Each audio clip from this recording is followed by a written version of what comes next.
जैसा कि हमने आपको बताया हमारे पिछले वीडियो में कि इलॉन मस्क जो कि दुनिया के सबसे अमीर इंसान हैं, उन्होंने ट्विटर को $44 बिलियन में एक्वायर कर लिया है। तो अगर अभी तक आपने इस वीडियो का पहला पार्ट नहीं देखा तो इसे ज़रूर देखें, क्योंकि इस वीडियो में हमने आपको ट्विटर की हिस्ट्री के बारे में बताया है कि एक्चुअल में ट्विटर की स्टार्टिंग कैसे हुई थी। तो आप एक बार इस वीडियो को ज़रूर चेकआउट कीजिए।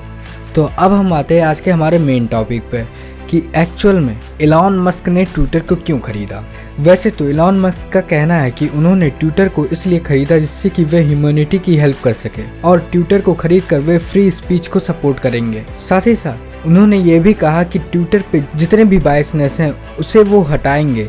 लेकिन जैसे ही इलॉन मस्क ने ट्विटर को खरीदा वैसे ही उन्होंने तुरंत ट्विटर के सीईओ पराग अग्रवाल को अपनी ट्विटर की कंपनी से निकाल दिया। इसके साथ साथ उन्होंने ऐसे कई एम्प्लॉयज को अपने इस ट्विटर कंपनी से उनको निकाल दिया गया। आखिर क्यों? तो आइए जानते हैं इसके बारे में। इसकी शुरुआत होती है अप्रैल 2022 में, जब इलॉन मस्क ने ट्विटर को खरीदने के लिए $44 बिलियन का ऑफर रखा था और उन्होंने यह कहा था कि वे ट्विटर को और भी ज़्यादा बेटर प्लेटफॉर्म बनाना चाहते हैं जिससे कि वे फ्री स्पीच को और भी ज़्यादा सपोर्ट कर पाएं। लेकिन इसके 3 महीने बाद इलॉन मस्क ने यह कहा कि ट्विटर ने उन्हें कोई भी फेक अकाउंट्स के बारे में इंफॉर्मेशन नहीं दी। ऐसा उन्होंने इसलिए कहा क्योंकि इलॉन मस्क को ऐसा लगता है कि ट्विटर के 20% यूज़र बॉट्स हैं, जिसकी वजह से उन्होंने यह स्टेटमेंट दिया और इस डील से पीछे हटने लगे। लेकिन इस समय तक इलॉन मस्क ने ट्विटर के 9% स्टेक को बाई कर रखा था, जिसकी वजह से ट्विटर का जो शेयर प्राइस था वो भी बढ़ने लगा था। पर अप्रैल में ही ट्विटर के सीईओ और इलॉन मस्क के बीच डील हुआ था, जिसको लेकर एक एग्रीमेंट साइन हुआ कि अगर इलॉन मस्क अपने इस ऑफर से पीछे हटते हैं तो उन्हें टर्मिनेशन के लिए $1 बिलियन का पेमेंट करना होगा ट्विटर को। लेकिन यहाँ पर ट्विटर ने इलॉन मस्क के ऊपर कोर्ट केस कर दिया था और फिर यहाँ से इलॉन मस्क और ट्विटर के सीईओ पराग अग्रवाल और जैक डॉर्सी के बीच सभी चैट्स को पब्लिक किया गया, जिसमें इलॉन मस्क ने जैक डॉर्सी से और पराग अग्रवाल से इस ट्विटर की डील के बारे में बात करते हुए दिखाई देते हैं। और इस चैट में ट्विटर और इलॉन मस्क के बीच यह डील हुआ था कि जब तक ट्विटर को लेकर उनके बीच बातचीत हो रही है तब तक इलॉन मस्क हमारे कंपनी और हमारे एम्प्लॉय के बारे में कुछ भी बुरा नहीं बोलेंगे।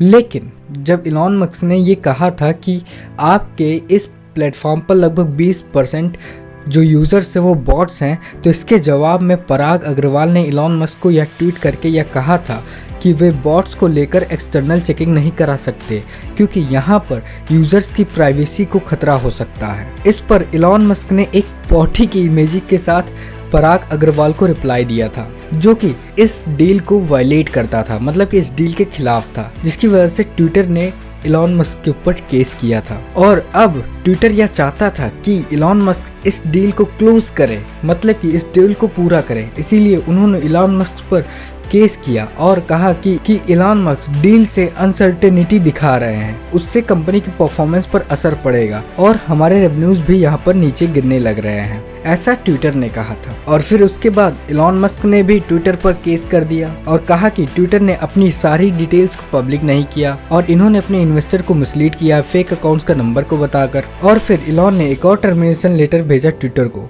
जिनमें वे लिखते हैं कि जो जाटको हैं उन्होंने जितने भी ट्विटर के ऊपर एलिगेशन लगाए थे इनकी वजह से वो इस डील को नहीं करना चाहते। लेकिन यहाँ पे जाटको कौन था? जो जाटको था वह एक एक्स एम्प्लॉय था ट्विटर का, जिसको ट्विटर ने निकाल दिया था, जिसकी वजह से वे ट्विटर पर एलिगेशंस लगा रहे थे। लेकिन फिर 9 सितंबर को इलॉन ने एक बार फिर से ट्विटर को टर्मिनेशन लेटर लिखा, लेकिन इस बार कोई बात नहीं हुई। लेकिन 3 अक्टूबर 2022 को इलॉन मस्क की जो लीगल टीम थी उन्होंने यह बताया कि उनके लिए यह केस बहुत ही मुश्किल होने वाला है।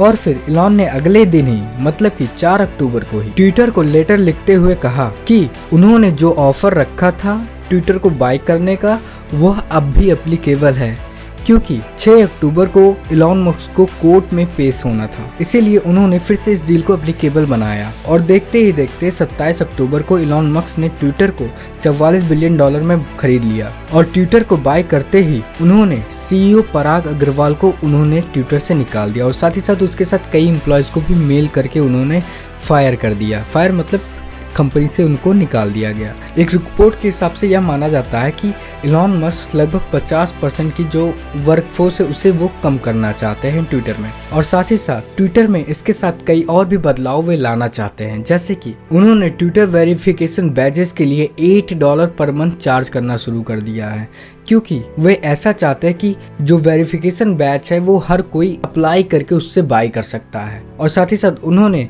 ट्विटर को और भी ज़्यादा डेवलप करने के लिए कई प्लान बनाया है, जैसे कि वे इस ट्विटर ऐप में पेमेंट इंटीग्रेशन की सर्विस प्रोवाइड करने को सोच रहे हैं, और साथ ही साथ कॉल्स, चैट्स, वीडियो कॉल्स जैसे जो सर्विसेज हैं वो भी इस ऐप में प्रोवाइड करने की सोच रहे हैं। और जैसा कि मैंने आपको बताया कि वेरीफाइड बैजेस की जो सर्विसेज है वो भी इसमें प्रोवाइड किया जाएगा, बस उसके लिए आपको कुछ मंथली चार्ज पे करना होता है। तो ये रही एक बेसिक केस स्टडी ट्विटर के बारे में। तो अगर आप ट्विटर की हिस्ट्री के बारे में और भी ज़्यादा जानना चाहते हैं तो आप बगल वाली वीडियो ज़रूर देखें। So thank you everyone. अगर आपको यह वीडियो पसंद आता है तो इस वीडियो को लाइक कीजिए। अगर आप हमारे चैनल पर नए हैं तो इस चैनल को सब्सक्राइब कीजिए। सो थैंक यू, धन्यवाद, हैव अ गुड डे।